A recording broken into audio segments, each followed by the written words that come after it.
Dear students, पिछले video में हमने ये स्पष्ट किया था कि भारतीय इतिहास में जो प्रयुक्त भाषाओं का अध्ययन हमारे इतिहास विषय के सेमेस्टर पाठ्यक्रम के अंतर्गत पंचम सेमेस्टर में जो प्रोजेक्ट वर्क है, जो शोध परियोजना से संबंधित शीर्षक हमें दिया गया है कि हमें शोध परियोजना के अंतर्गत क्या करना है।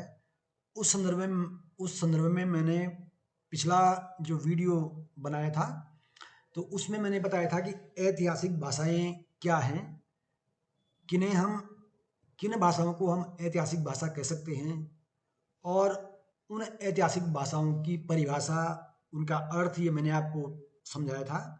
और किस तरह हम ऐतिहासिक भाषाओं के आधार पर अपना एक शोध प्रारूप या एक रिसर्च डिजाइन कर सकते हैं।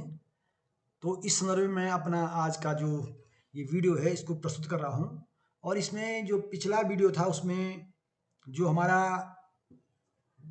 शीर्षक था उसमें जो ऐतिहासिक भाषाओं के प्रकार थे और ऐतिहासिक भाषाओं के अध्ययन का जो महत्व था, यद्यपि मैंने इस संदर्भ में संक्षिप्त चर्चा की थी, परंतु आज मैं चाहूँगा कि थोड़ा ऐतिहासिक भाषाओं का जो प्रकार है कि कितने प्रकार की ऐतिहासिक भाषाएं हैं, या हम इसको इस संदर्भ में समझ सकते हैं कि किन्हें हम ऐतिहासिक भाषाएं कह सकते हैं, किन किन भाषाओं को हम ऐतिहासिक भाषाओं के अंतर्गत रख सकते हैं।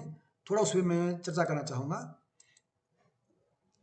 हमारे पास मैंने बताया था कि जिन भाषाओं के साहित्य से, जिन भाषाओं के ग्रंथों से हमें इतिहास के संदर्भ में जानकारी प्राप्त होती है या हमें ऐतिहासिक तथ्य प्राप्त होते हैं, उन भाषाओं को हम क्या कहते हैं? ऐतिहासिक भाषाएं कहते हैं। अब ये ऐतिहासिक भाषाएं क्या हैं? अगर भारतीय संदर्भ में हम लें तो हमारे लिए भारतीय संदर्भ में हमारी जो ऐतिहासिक भाषाएं क्या हैं, जिनसे हमें भारतीय इतिहास की जानकारी प्राप्त होती है। और भारतीय इतिहास के अंतर्गत भारत का राजनीतिक इतिहास, आर्थिक इतिहास, सामाजिक इतिहास, सांस्कृतिक इतिहास, संवैधानिक इतिहास, तमाम प्रकार का इतिहास उसमें सम्मिलित है। अब ये जानकारी हमें जिन जिन भाषाओं से प्राप्त होती है, उन सब भाषाओं को हम क्या कहेंगे? ऐतिहासिक भाषाएं। तो ये भाषाएं हमारे पास क्या है? सामान्यतः भाषा जैसे हमारे पास संस्कृत है, क्योंकि संस्कृत हमारी प्राचीन भाषा है और हमारे पास एक विपुल मात्रा में संस्कृत साहित्य के ग्रंथ हैं, संस्कृत साहित्य भरा पड़ा है और संस्कृत साहित्य से हमें इतिहास की पर्याप्त जानकारी प्राप्त होती है। तो संस्कृत हमारे लिए क्या है? एक ऐतिहासिक भाषा। तो इस तरह हम संस्कृत का ऐतिहासिक भाषा के रूप में अध्ययन करते हैं। दूसरी महत्वपूर्ण भाषा पाली, जो हमारे बौद्ध ग्रंथ हैं, वो प्राचीन जो बौद्ध ग्रंथ हैं, लगभग अधिकांश जो बौद्ध ग्रंथ हैं वो पाली भाषा में रचे गए हैं।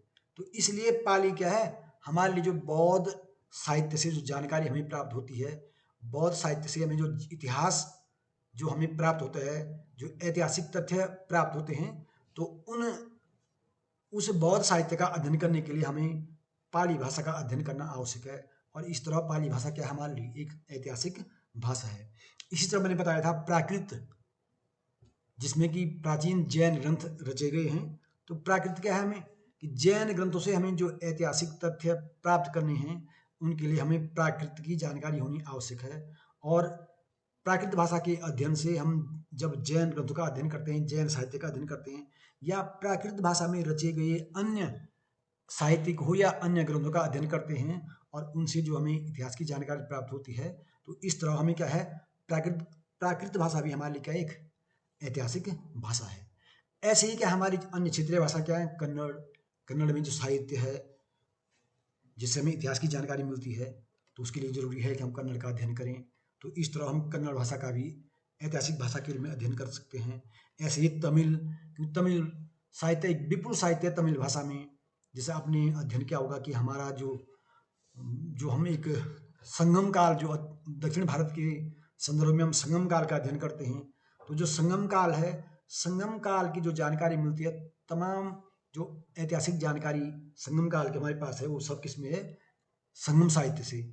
और संगम साहित्य से हम जब उसकी जानकारी प्राप्त करते हैं, तो संगम साहित्य तमाम जो तमिल कवियों द्वारा जो संगम आयोजित किए गए उन कवियों के संगम को ही हम ये उन कवियों के सम्मेलन को हम संगम कहते हैं।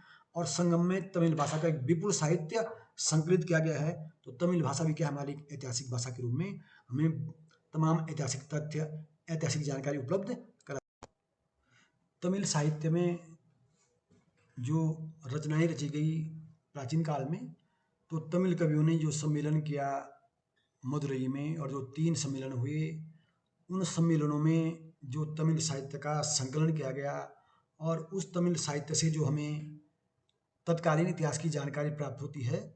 तो क्योंकि वो संगम जो आयोजित किए गए थे, और उन संगमों में जो साहित्य की रचना हुई, जो साहित्य एकत्रित किया गया, संकलित किया गया, उस साहित्य से हमें जिस काल की जानकारी प्राप्त होती है, उसी काल को हम क्या कहते हैं, दक्षिण भारत के इतिहास में संगम युग कहते हैं। तो इस तरह क्या है, तमिल भी हमारी, तमिल भाषा क्या है, एक हमारी ऐतिहासिक भाषा है। ऐसे ही तेलुगु, मलयालम, जो आंध्र और केरल, तेलुगु, आंध्र और मलयालम जो केरल की जो भाषा है, तो इन भाषाओं से हमें आंध्र और केरल का इतिहास प्राप्त होता है। आंध्र और केरल के इतिहास की जानकारी मिलती है। तो ये हमारे क्या ऐतिहासिक भाषाएं हैं। जैसे मैंने थोड़ा संक्षिप्त रूप में परसों वाली वीडियो में ये थोड़ा बताने की कोशिश की थी कि भाषाओं का जो वर्गीकरण है, भाषाओं के जो प्रकार हैं, वो ज्योग्राफिकल बेस पे अलग अलग हैं।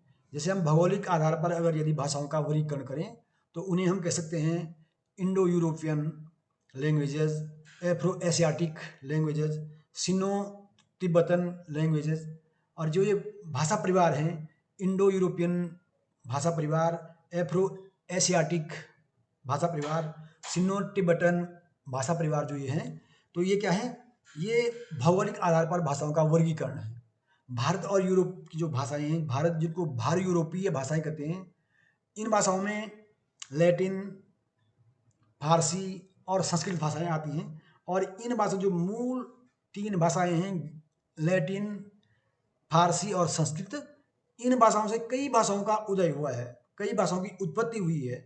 तो इसलिए इंडो यूरोपियन जो लैंग्वेज फैमिलीज हैं, या जो लैंग्वेज फैमिली है इंडो यूरोपियन, जो ये 3 मुख्य भाषाएं हैं, लैटिन, फारसी और संस्कृत, इनसे कई भाषाएं उत्पन्न हुई हैं। जैसे अगर हम संस्कृत की बात करें, तो हमारी पंजाबी, बंगाली, ये गुजराती, ये सब क्या है, हिंदी, ये सब संस्कृत भाषा या इसी भाषा परिवार की भाषाएं हैं।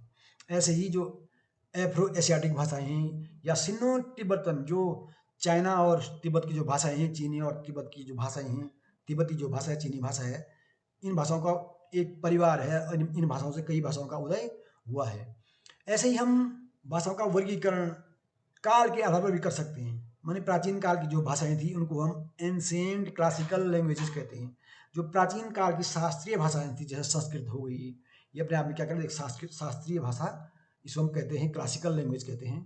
तो ये युग के आधार पर जो एरा बेस्ड हैं, तो इस आधार पर जैसे हमने कहा कि प्राचीन काल की जो साहित्यिक भाषाएं, या मिडवल जो मध्यकालीन भाषाएं हैं, या इसमें जब जिसके हम वर्नाक्यूलर टंग, जो हमारी देसी भाषाएं, देशज भाषाएं हैं, जो हमारी देसी जो टंग हैं, जो देसी जो भाषाएं हैं, देशज जिन्हें हम कहते हैं, उनका जो जैसे क्षेत्र अवधी, मागधी, ये ब्रज भाषा, ये सब क्या है, ये सब हमारी देसी भाषाएं हैं।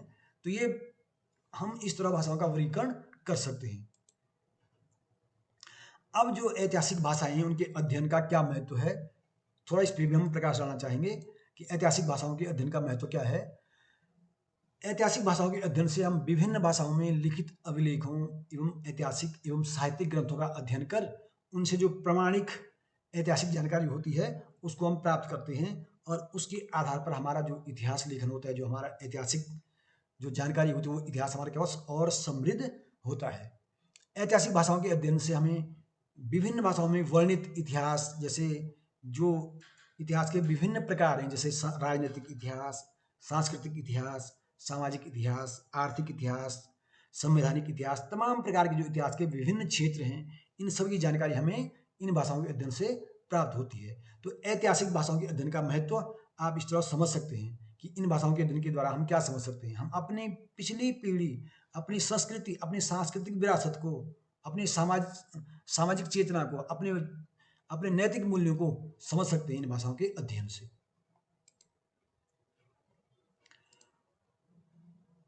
अब हम चर्चा करेंगे कि जो मैं आज जिस पे खास कर चर्चा करना चाह रहा था कि जो हमारी साहित्य समीक्षा, जिसको हम लिटरेचर रिव्यू और रिसर्च डिजाइन, या हम जो हमारा आज का टॉपिक है, जो साहित्य समीक्षा और शोध परियोजना का जो प्रारूप तैयार करना, जो उसकी प्ररचना, जो उसका अविकल्प है, उसको किस तरह तैयार किया जाता है, इस पर हम चर्चा करेंगे। तो लिटरेचर रिव्यू क्या है, इसको आप समझने की कोशिश करेंगे। This presentation will provide a comprehensive overview of the current research on the topic and outline a thoughtful approach to investigating key gaps in the field। जो हमारी संबंधित लिटरेचर रिव्यू है, वो हमें, जो हमारा ये प्रेजेंटेशन है, वो हमें क्या बताता है कि किस तरह हम अपने टॉपिक को, जो हमारा शोध परियोजना का टॉपिक, जो रिसर्च टॉपिक है, उससे संबंधित हम जानकारी प्राप्त करते हैं। उसकी जो अप्रोच है, उससे संबंधित क्षेत्र है, उस पर हम अपनी इन्वेस्टिगेटिंग, जो अपनी शोध रचना करते हैं या हम उस पर जो शोध करते हैं, उसी संदर्भ में हम चर्चा करेंगे। तो साहित्य समीक्षा क्या है, वो मैं आपको बताना चाहूँगा। जो साहित्य समीक्षा, लिटरेचर रिव्यू जो कहते हैं कि हमारा जो टॉपिक हमें मिला है, तो उससे, उस टॉपिक से रिलेटेड जो हमारे पास उपलब्ध सामग्री है, जो साहित्य है, जो उपलब्ध शोध ग्रंथ हैं, या उपलब्ध उस हमारे शीर्षक से संबंधित जो तथ्य हमारे पास उपलब्ध हैं, उनकी जो हम समीक्षा करते हैं, उनका जो अध्ययन करते हैं, और अध्ययन के आधार पर उनका एनालिसिस करके और उसको इवेल्युएट करके जो हम एक सार तैयार करते हैं, उसको कहते हैं साहित्य समीक्षा या लिटरेचर रिव्यू। उसको हम इस तरह भी समझ सकते हैं। शोध परियोजना में साहित्य समीक्षा का अर्थ संबंधित ऐतिहासिक भाषा के संदर्भ में। अब क्योंकि हम ऐतिहासिक भाषा के संदर्भ में लिटरेचर रिव्यू की बात कर रहे हैं, माने हमारा टॉपिक क्या है, ऐतिहासिक भाषा का अध्ययन करना। तो ऐतिहासिक भाषा के संदर्भ में साहित्य समीक्षा क्या होगी, कि ऐतिहासिक भाषा के संदर्भ में साहित्य समीक्षा क्या होगी, कि साहित्य भाषा के संदर्भ में उपलब्ध जानकारी का विश्लेषण एवं मूल्यांकन करना है। जो हमारे पास उपलब्ध तथ्य हैं, उपलब्ध साहित्य है, उस साहित्य का अध्ययन करके, उस साहित्य से हमें जो जानकारी मिलती है, उसका हम विश्लेषण करेंगे और तब उसका मूल्यांकन करेंगे, और तब समझेंगे कि हमारे पास संबंधित जो टॉपिक है ऐतिहासिक, जो हमारी जो ऐतिहासिक भाषा जो हमने चूज कर रखी है अपने प्रोजेक्ट के लिए, चाहे वो संस्कृत हो, चाहे वो पाली हो, चाहे वो प्राकृत हो, कन्नड़ हो, कोई जिस भाषा को हम अपने ऐतिहासिक भाषा अध्ययन के संदर्भ में लेते हैं, चूज करते हैं, उस भाषा से संदर्भित जो भी साहित्य है, और उस साहित्य से हमें उस भाषा के ऐतिहासिक तथ्य क्या प्राप्त हो रहे हैं, उनका हम एनालिसिस करेंगे और फिर मूल्यांकन करेंगे। तो ये हमारी क्या कहलाएगी, उस भाषा की साहित्य समीक्षा। साहित्य समीक्षा के अंतर्गत संबंधित भाषा में प्रकाशित ग्रंथों में जो उपलब्ध ऐतिहासिक जानकारी को हम क्या करेंगे, एकत्रित करेंगे, उसका अध्ययन, विश्लेषण तथा प्राप्त तथ्यों का शोध परियोजना में उपयोग करना है। अर्थात जो हमने भाषा मानी, हमने संस्कृत भाषा को चूज किया, तो हम क्या करेंगे कि संस्कृत भाषा के जो साहित्यिक ग्रंथ हैं, उनसे हमें ऐतिहासिक तथ्य क्या प्राप्त हो रहे हैं, उनको हम एकत्रित करेंगे, उनका अध्ययन करेंगे, फिर उनका विश्लेषण करेंगे, और जो निष्कर्ष या जो तथ्य हमारे पास उपलब्ध होंगे, उनका हम अपनी शोध परियोजना में उपयोग करेंगे। साहित्य समीक्षा के अंतर्गत अब तक संबंधित क्षेत्र में किए गए शोध, जो हमारा जो टॉपिक है, उसमें अब तक क्या शोध किया गया है, वो शोध, उनका हम अध्ययन करेंगे। क्या लेखन हुआ है, क्या अध्ययन जो अब तक किया गया है, उनका हम अध्ययन करके, और तब हम क्या करेंगे, अपने शोध प्रोजेक्ट को, जिस भाषा के संदर्भ में हम अपना शोध परियोजना तैयार कर रहे हैं, तब हम उसको आगे बढ़ाएंगे। साहित्य समीक्षा से लाभ क्या होता है, इससे विषय की गहरी समझ होती है। अब क्या होता है, जैसे हम अपने टॉपिक से संदर्भ में, जब हम उसमें अब तक जो उपलब्ध सामग्री है, जब उसका अध्ययन करेंगे, तो हमारे जानकारी और पुष्ट होगी। जिस विषय को हम अध्ययन, जिस विषय पे हम शोध परियोजना तैयार कर रहे हैं, उसके बारे में हमारी जानकारी और पुख्ता होगी और मजबूत होगी।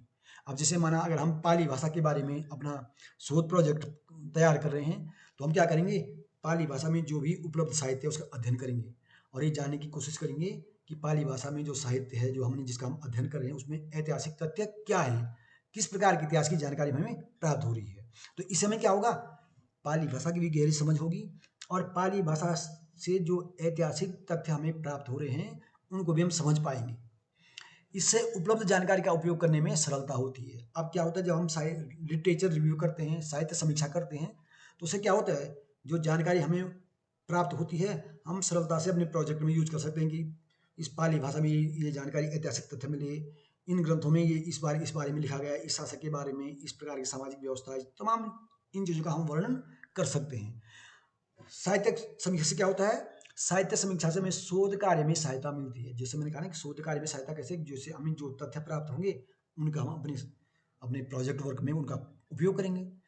साहित्य समीक्षा उद्देश्य क्या है? उसका उद्देश्य भी यही है कि जो हमारे शोध समस्या, जो हमारा शोध टॉपिक है, जो हमारा रिसर्च टॉपिक है, उसके बारे में जानकारी जुटाना।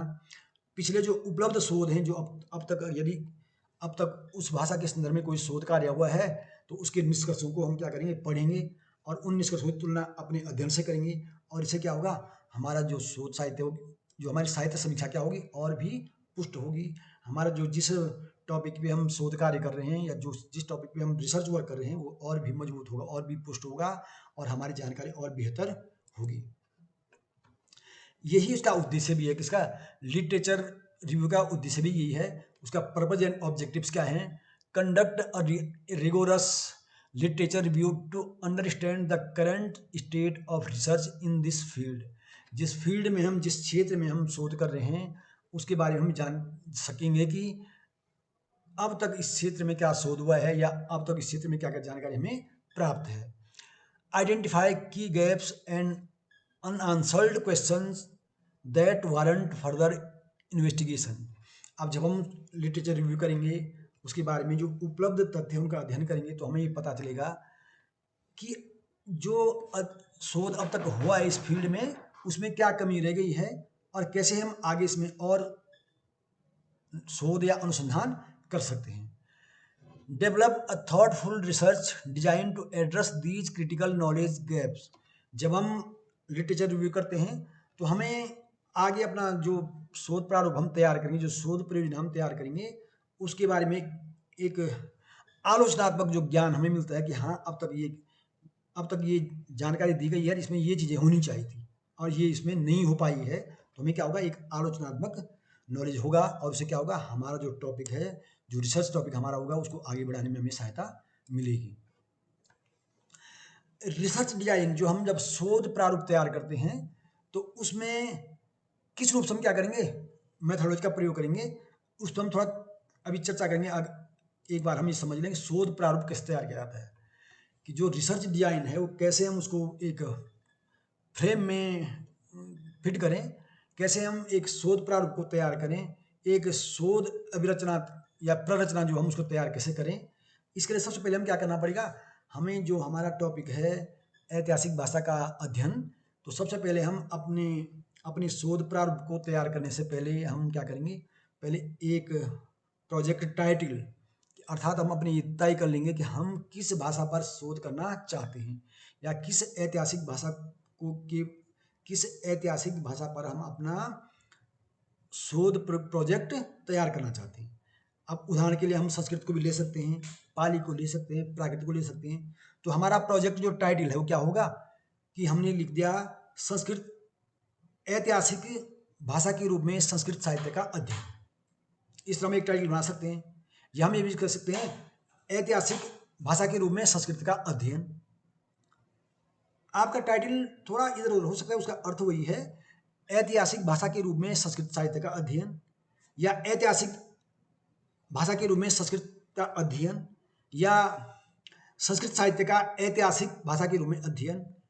हमने संस्कृत को लिया या पाली को लिया, तो हमारा टाइटल इस तरह तैयार हो जाएगा। इंट्रोडक्शन, फिर हम क्या करेंगे, उस पर उसका परिचय देंगे कि संस्कृत भाषा का हम ऐतिहासिक भाषा के रूप में अध्ययन क्यों करना चाह रहे हैं, क्योंकि संस्कृत के भाषा में ऐसा पर्याप्त साहित्य उपलब्ध है जिनसे हमें ऐतिहासिक जानकारी प्राप्त होती है, जिससे हमें क्या तमाम प्रकार के इतिहास की जानकारी मिलती है। और इसका परिचय शुरू में देंगे कि हम उसका ग्रंथों के नाम लिख सकते हैं, कि वेदों से हमें वैदिक काल का इतिहास प्राप्त होता है, या हमें जो कालिदास के जो संस्कृत ग्रंथ हैं उनसे हमें गुप्त काल की जानकारी प्राप्त होती है, या हमें कह सकते हैं अन्य जो उसमें अग्निमित्र, या इस तरह का हम उसमें अपना उसका एक परिचय दे सकते हैं कि संस्कृत साहित्य से हमें इस प्रकार की जानकारी प्राप्त हो सकती है। उसमें वेदों का उल्लेख कर सकते हैं, आरण्यक ग्रंथों का, स्मृतियों का, तमाम साहित्य का हम अध्ययन कर सकते हैं। बाद में जो कई प्रकार के संस्कृत के जो ग्रंथ लिखे गए उनका उसमें अध्ययन, उनका रेफरेंस, उनका संदर्भ दे सकते हैं।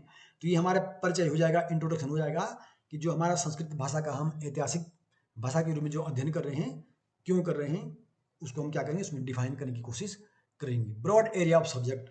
अब हमारी जो विषय हमने चूज किया संस्कृत भाषा का ऐतिहासिक अध्ययन या ऐतिहासिक भाषा के रूप में संस्कृत का अध्ययन, इसका विस्तार क्या है, इसका विस्तार किस तरह से होगा कि वैदिक काल से हम संस्कृत साहित्य का जो देख रहे हैं उसमें वैदिक काल का अध्ययन किया जा रहा है, या उसके बाद में हम देखते हैं प्रवृत्ति उत्तर वैदिक काल में, या महाकाव्य काल, या हम देखें बौद्ध काल या मौर्य काल में जो संस्कृत ग्रंथ लिखे गए, अर्थशास्त्र या तमाम जो अन्य काल राशि ग्रंथ गुप्त काल में लिखे गए।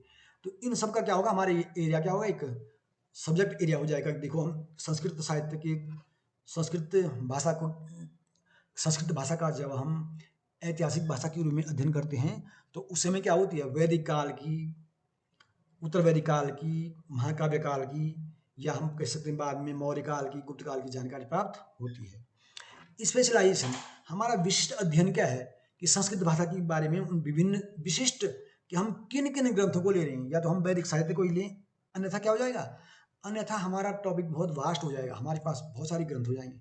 हम या तो वैदिक ग्रंथों को ही लें, या कालिदासिक ग्रंथों को ही लें, या हम स्मृतियों को ही लें, या हम पुराणों को ही लें, तो ये हमारा क्या हो जाएगा, विशिष्ट अध्ययन हो जाएगा।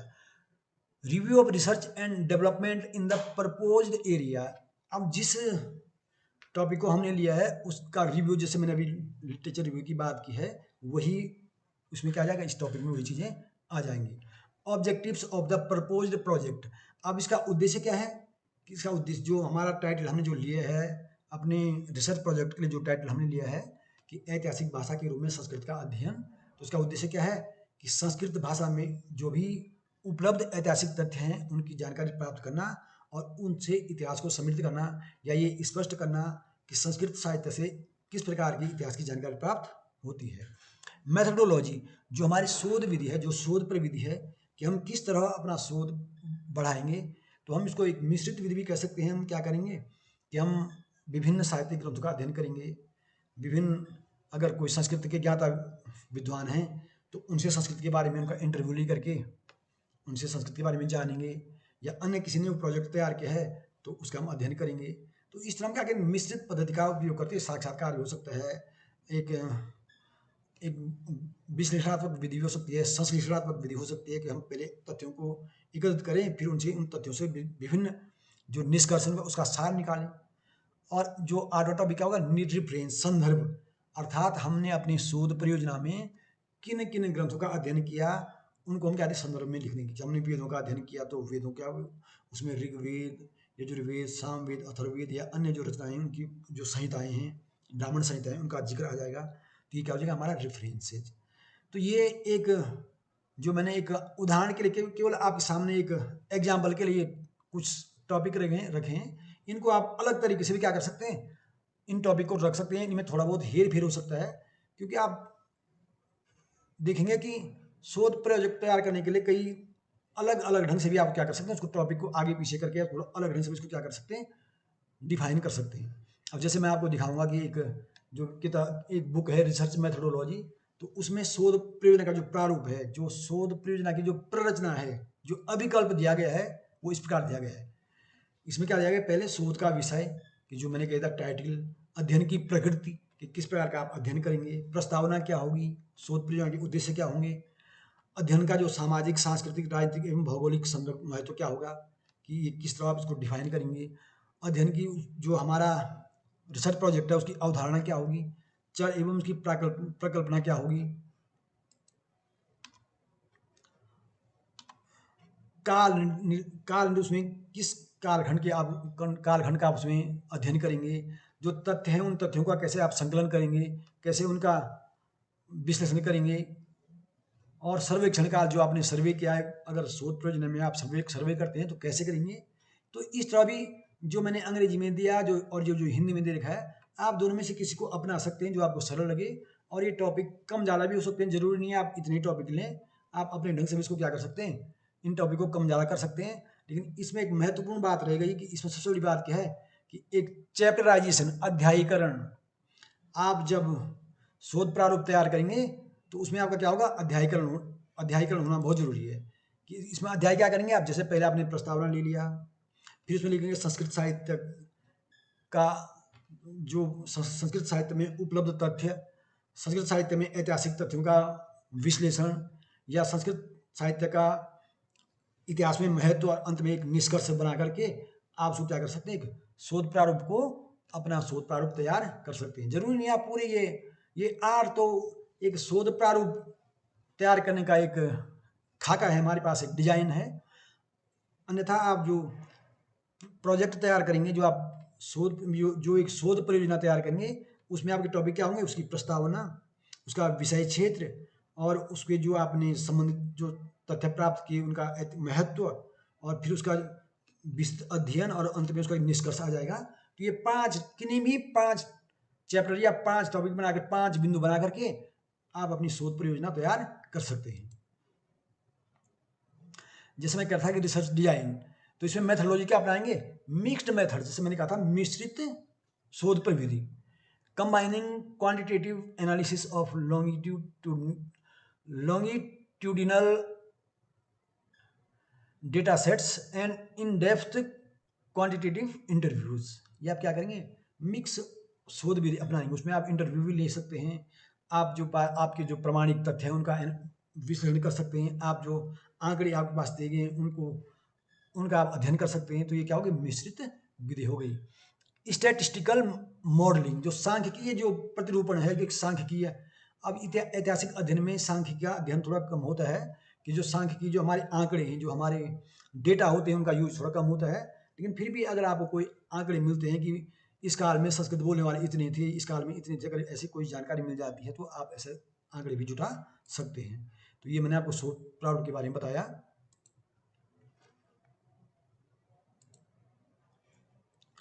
तो इस तरह आप क्या कर सकते हैं, एक शोध प्रारूप तैयार कर सकते हैं। मैं समझता हूँ यद्यपि ये टॉपिक है एकदम नया है, लेकिन फिर भी आपकी समझ में कुछ ना कुछ आया होगा। Thank you.